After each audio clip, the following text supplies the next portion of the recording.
Air Services Limited, ASL, is seeking permission from the Region 5 RDC to execute aerial spraying of chemicals in the region. Sasha Ramsaran reports.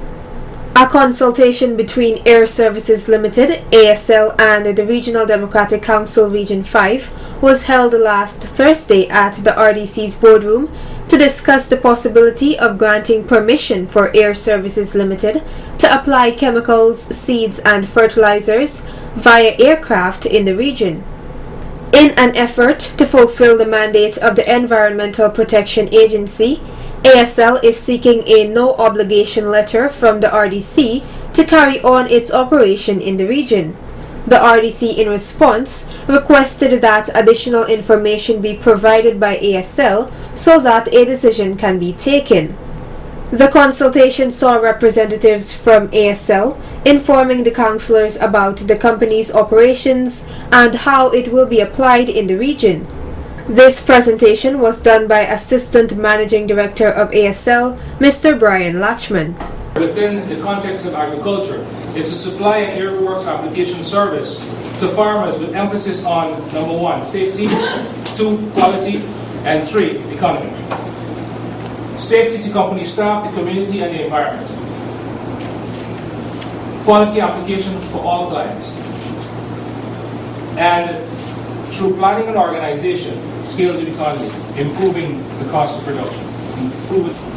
If we're doing it aerially, the same chemicals that are being applied manually, same chemicals as being applied manually, same quantities as being applied manually in the environment, takes on a different form. There's a whole host of regulations that we must now follow. Various council members then raised a few issues of concern, which were addressed by Mr. Latchman. How do you get out your message to those who live within the environment, within the community, whenever spraying is done? The farmers know the community members better than we do, right? So, cell phone, email, and physically going out to the various residents and the people themselves, this is the methodology we want to apply. What measures or precautions would you take to prevent contamination with the residents living closely to the rice land? And 2, I know the higher you spray, the further the particles of the toxic substance would move. So I'm also thinking about the ecosystem, right? And what measures are there to protect the organisms traversing that area there? In regards to residents in the vicinity of fields that would like to be sprayed by the owner, first and foremost, in the reconnaissance that we mentioned in the process flow, buffer zones have to be established. And in that reconnaissance, if it's established that the application is going to be too close and will compromise the buffer zones, obviously we'll just have to simply say no to that customer. If it means that we can only spray half of his field, well, that's what we will have to tell him, right? The other half, he'll have to figure out how he's going to do that. Regarding protection of the ecosystems, we can appreciate that this area here is predominantly rice farming. And whatever existing mechanisms are in place for that, with the present use of manual application of pesticides that are currently in the environment, we want to embrace those mechanisms, whatever they are. Regional Executive Officer of Region 5, Mr. Ovid Morrison, then made these remarks. The local democratic organ of this country